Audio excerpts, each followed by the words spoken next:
Ankle pickers, welcome back. Set the spread episode coming at you here. We're a little late on this one, but Tuesday afternoon should be out ASAP. UFC Vegas 59 this weekend. We've got Thiago Santos and Jamel Hill. 9 p.m. Central main card back in the Apex in Vegas. And we've got some tough finals on this card. I have mixed emotions about that, at least for Set the Spread. This is I guess, news to Danny and Reece, who are on with me here. But not going to be setting spreads for those fights because we don't really know about those guys because I don't think any of us watched. But Muhammad Usman and Zach Pauga at heavyweight, that's final of tough. Brogan Walker and Juliana Miller for women's flyweight. I've done a lot of talking. Welcome to the show, DanKwagers. Welcome to the show, Reece Pulver. What's going on? What up? I'm happy to be here, honestly. Set the Spread, brought to you by Jepson's Malort, is got to be one of the best segments in all of podcasting. And I also love that we're getting ahead of these early because there were a couple fight announcements where I was like, if Dan and I can get in front of this, we're going to get some crazy line movement there. There were a couple ones. I don't know them off the top of my head, so don't put me on the spot. But I'm feeling good about a couple of these. Definitely. I'm excited. And Reece, I'm going to need you to feel good about a couple of these. I was telling Kobe, even without seeing the lines, just taking away all the women's fights and then all the heavyweight fights, I'm lacking for spots that are qualifying for lock of the night for me. Okay. We'll see. I don't know. I don't even know what the cards are looking like. They're going to be a surprise to me. That's how far out. Because we're doing Cruz Vera, right? Well, we don't want to give too much away, but yeah, we're recording all those. Okay. Sorry. I'm feeling good. Just sorry about it. We are going to record a whole bunch tonight. Let's just keep things focused. This week, we've got, we've got 5 fights that we're going to roll through here on the UFC Vegas 59 card. Reece coming off the most recent Set the Spread victory, won 277 down to that last fight, Nunez and Juliana Pena. 13-12 lead for Reece in 2022. He's going to kick things off. That feels first fight this week that we're going to run through, a middleweight bout, Michael Oleksiejczuk and Smiling Sam Alvey. Oh my God. Okay, this is something for me here. Wait, so what? We're doing Set the Spread for this week. I didn't know we haven't done it yet. Okay, so Oleksiejczuk. Sorry, I got to get the card. Okay, so I mean, Dan and I'm shocked. I was looking at Topology when Kobe announced that fight, but I'm assuming that Danny got taken back by the fact that Sam Alvey has still got a roster spot, because I know that I was. You can't set this line high enough, Kobe. You really cannot. Whatever I say, it isn't high enough. The problem is you're not going to ride Alvey no matter how high it is. If it's Alvey plus 800, I'm still not on it. So I don't know how high it's going to be. It's more going to be like, okay, how fast can an underweight, middleweight put this man out? The answer is fast. But yeah, I mean, Alvey's lost, 7 in a row now, 8 in a row. Let's see. Oh, it's a lot of 1, 2, 3, draw, 4, 5, 6, 7 in a row, and a draw because he got 10-8'd. So I'm going to go Oleksiejczuk minus 650. And I'll let Dan choose 600 or 700. Yeah, that's a good number. I wasn't so sure how high this was going to go. One thing I just noticed going through his Tapology is although he's been on this losing streak, none of the lines have been crazy huge. Even Brendan Allen he's only a plus 310. So I'm gonna go under you. I'll say that Oleksiejczuk is minus 550. I'll go a decent amount under. Yeah, for one little caveat, quick, for men's, you feel like it's. I mean, for women's, you sometimes see it in title fights, even being minus 6, 7, 8, 9, 1100, whatever. But men's, it's rare. I did feel like I maybe went a little high, but it is Smiling Sam. Opened mid-July, so 2 weeks ago, minus 330 range. 5 Dimes has been forever what we've gone with on Set the Spread. 5 Dimes got it at minus 400, Oleksiejczuk. Ho-ha. I will say though, across the board elsewhere, we're looking anywhere from minus 550 to minus 700. Five dimes is the lowest I can see. This might be a time to make a proposal to move from 5 dimes. Danny, for our lock of the night game, can we send 5 dimes lines in?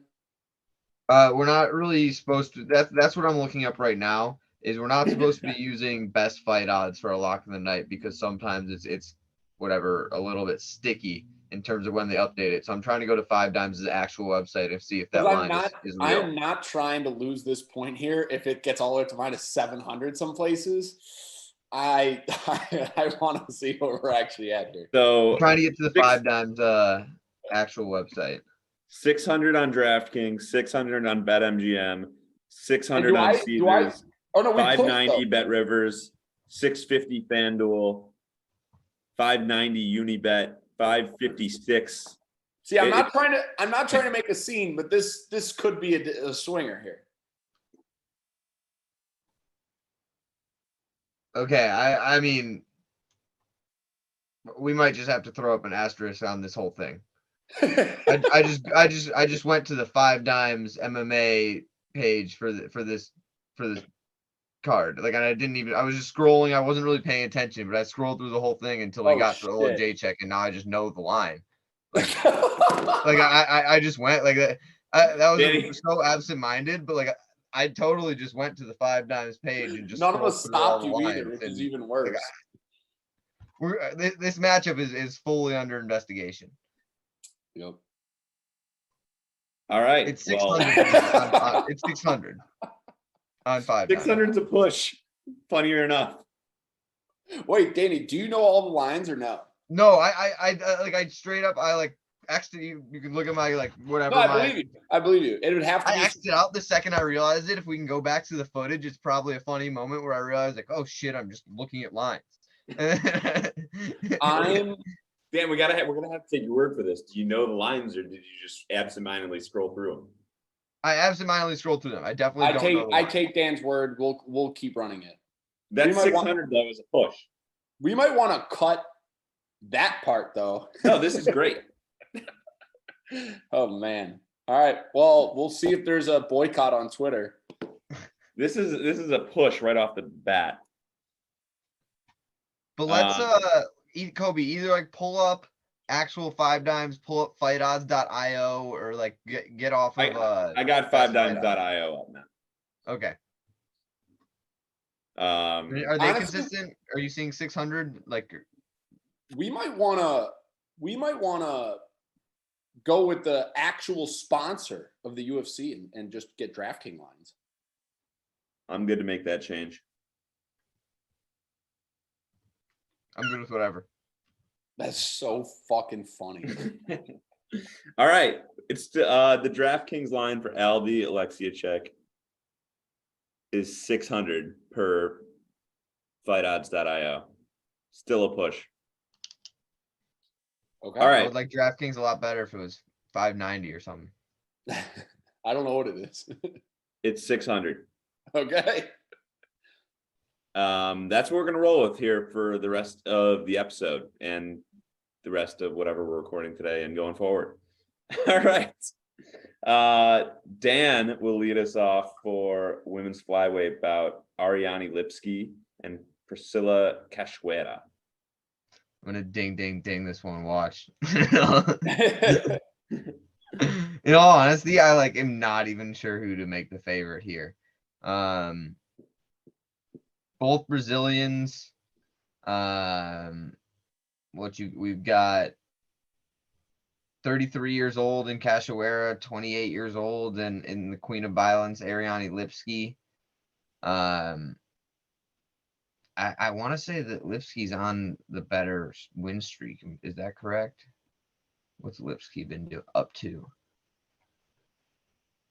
Yeah, or no, she really has only beat Mandy Bum after losing back-to-backs to Montana De La Rosa and Antonina Shevchenko, which isn't great looks. And on the other hand, Priscilla Cashwella is coming off of a Jeon Kim victory, which I know Jeon didn't look great against Jocelyn last weekend, but the Jillian Roberts loss to me is a lot better than back-to-backs against Montana De La Rosa and Antonina.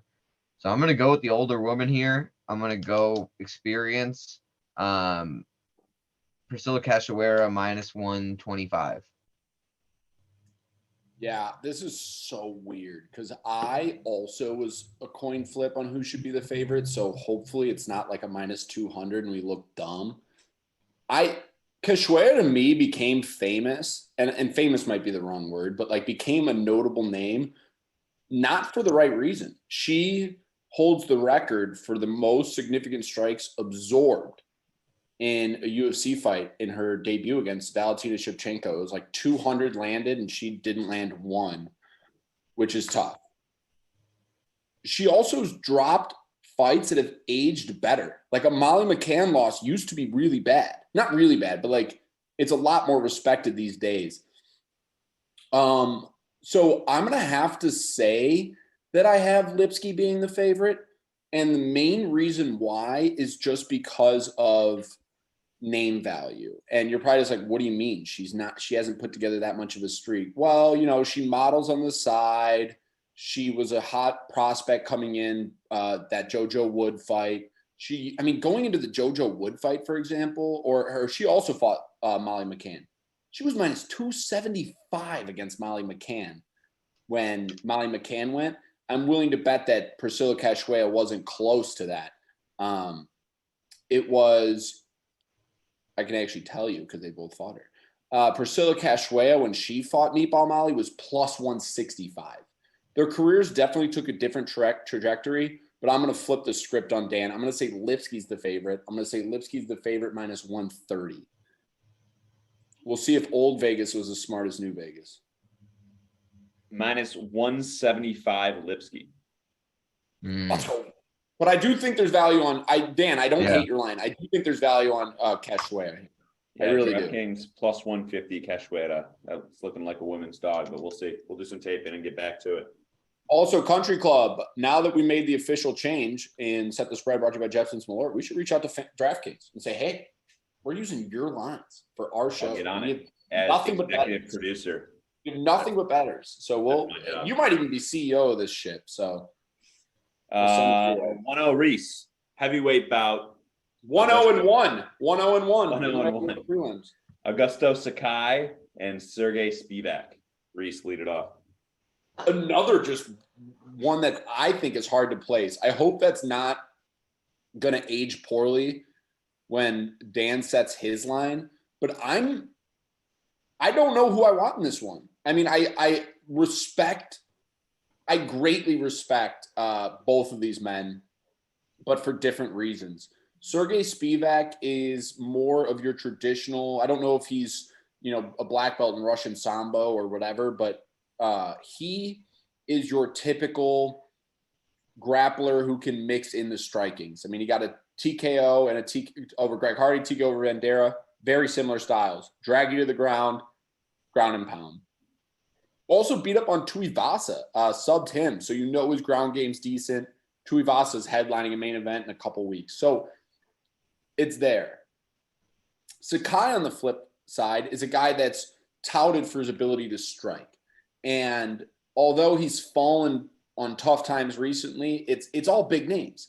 Tuivasa, Rosenstruik, and Alistair Overeem. He has very good wins over guys like Marcin Tybura, something that Sergey Spivak hasn't done. Andrei Arlovsky, a guy who's been on a tear, even though I know he's 42, whatever. But so this fight's weird for different reasons. Their styles are different. Their run right now is different. Their records are similar. It's an interesting one. I'm going to go that Sergey Spivak is the favorite. And the reason why I'm going to do that is because what we saw from Overeem and how Overeem handled Sakai with top pressure. I know Overeem's a Hall of Famer. I just do believe that Sergey Spivak will be able to implement that as well. Not a 200 in front of it. I'm going to go Sergey Spivak -180, and I'm hoping I don't look like a fool. It's a good number. I have to think that it's a little bit closer to even though, as you mentioned, there's just that cliff that it seems like Augusto has fallen off of. We're talking 0-3 in his last 3. His last victory was 2020 Blagoy Ivanov. I mean, that is real. I mean, that's before the pandemic stoppage, right? That's in May. Woodley Burns. That's the last event before they shut everything down. Yeah, I don't even know. You're right. Or maybe the first one back. One of the first ones back. I don't know. But either way, long time ago.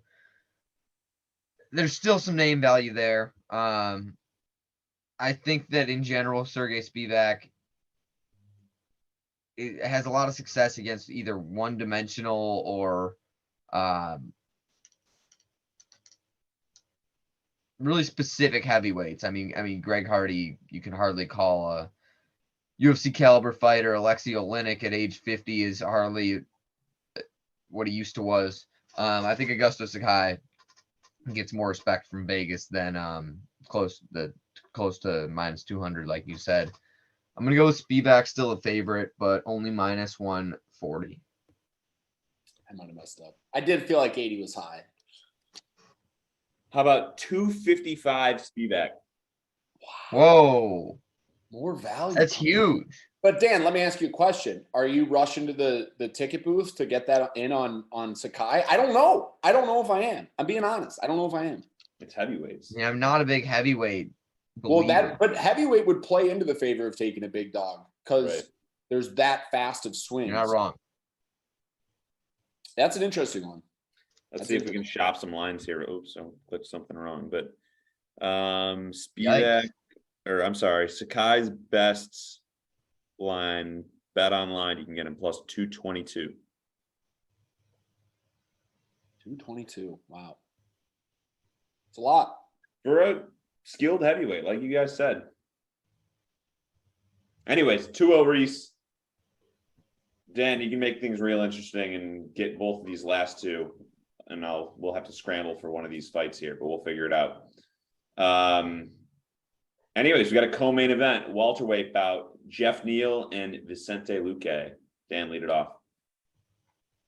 Yeah, Vicente Luque, I think was someone that we either ankle locked or both bet against Bilal Muhammad, and that aged really poorly.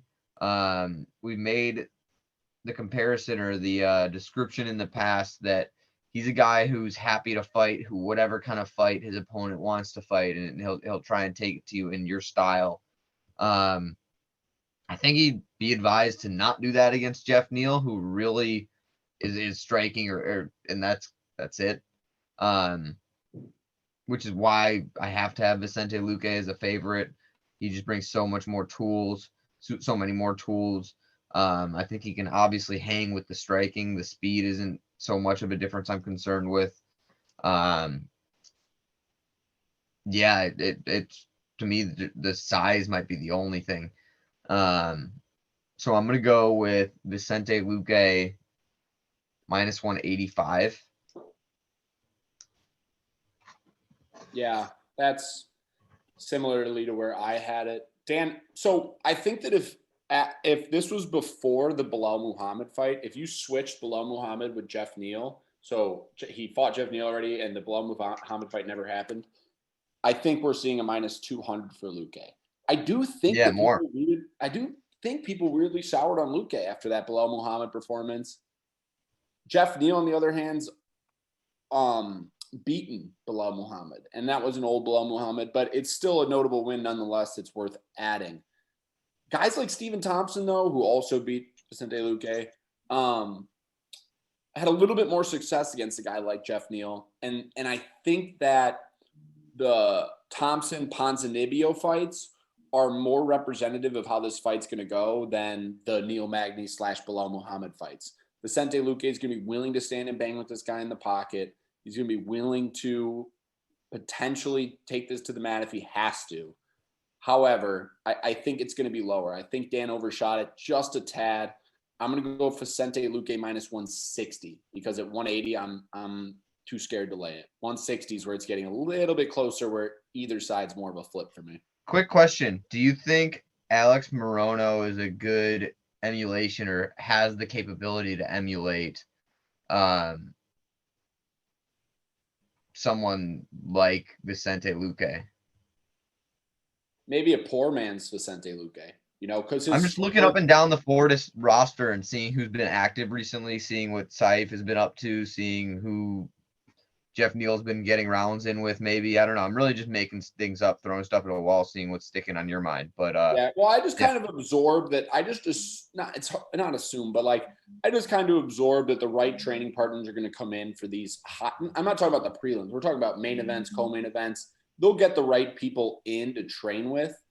I mean, Luque might be sparring with Burns for all we know, so I don't know. I feel like I don't know if Vicente Luque is a tough guy to emulate for a reason.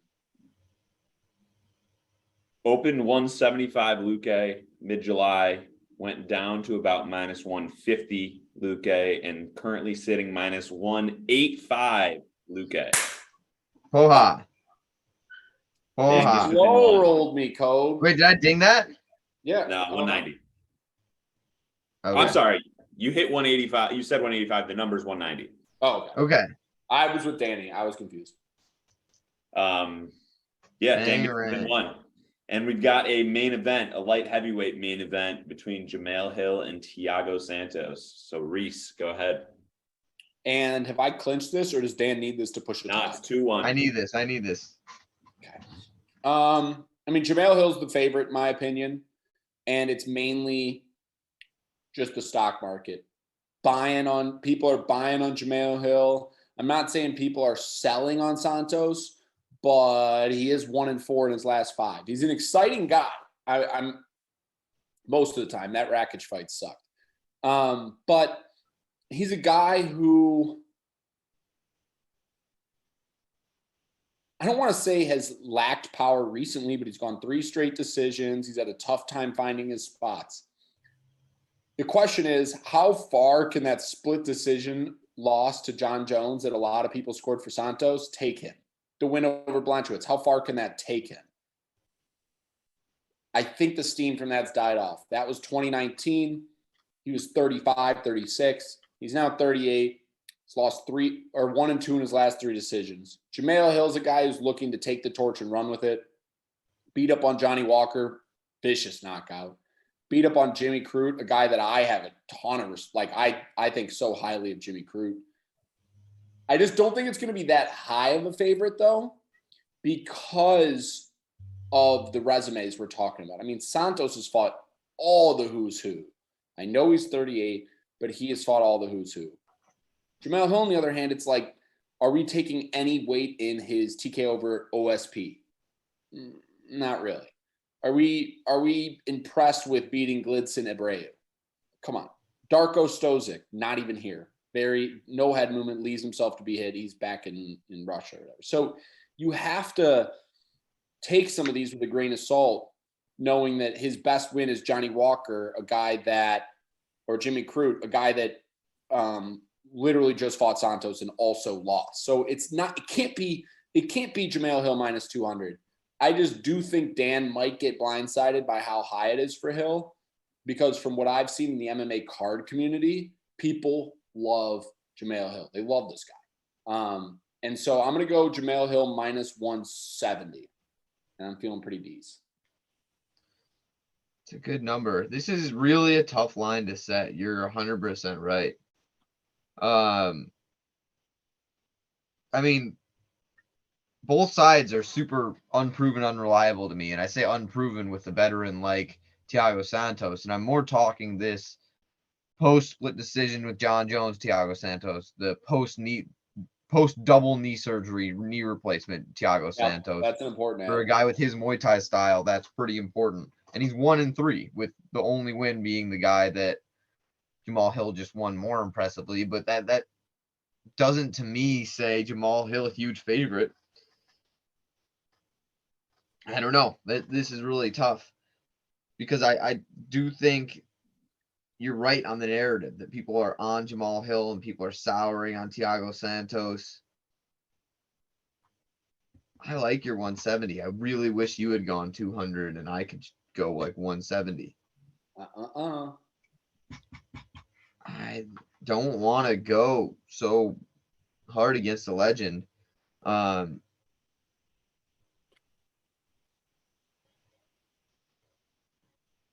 Remind me, how did that Glover fight go? Did Teixeira win the whole? Did he win? Did he dominate? I need to rewatch that fight. Yeah, it was Glover got tagged on the feet a little bit, but he walked right through it and subbed him effortlessly. Damn. I mean, it's Glover though. I mean, he did the same thing to Anthony Smith, another guy who's tough to But beat. Anthony rocked him. Anthony almost won that. So I would say Santos landed some, but I mean, Glover just walked right through him. I'm gonna go over you. Okay. I was hoping you'd No, go I'm not. under. No, I'm not. No, I'm not. Okay. I'm sorry. The second I said it, I can't. I'm Price is writing you 165. Jamal Hill's still the favorite. But I'm going under.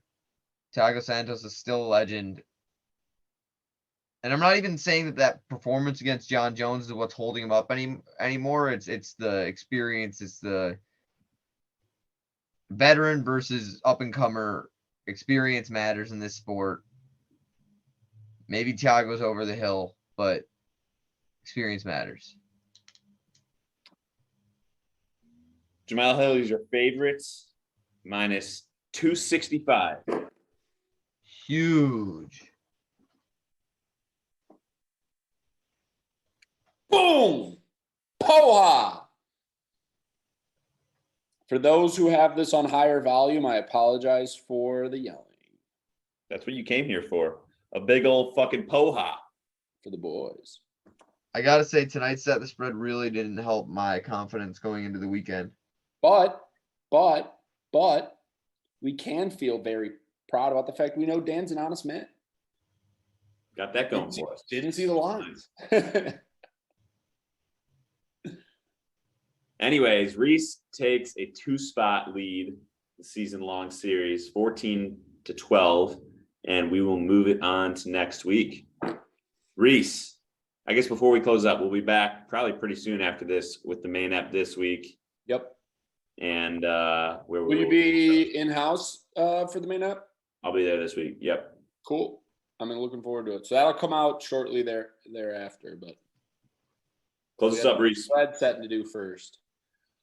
Poha!